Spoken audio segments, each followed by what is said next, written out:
bia tầng đấy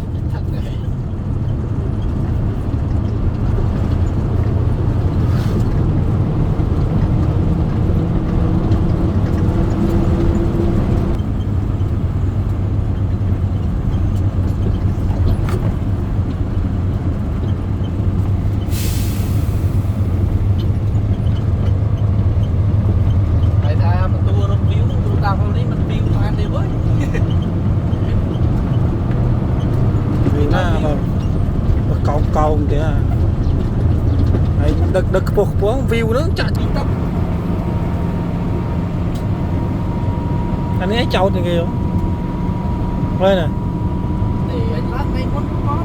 anh ấy trâu thì kìa à vừa sẽ lầm một cái này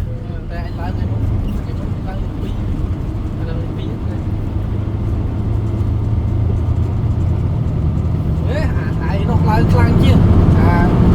tôi chưa lại đây ấp tầm chưa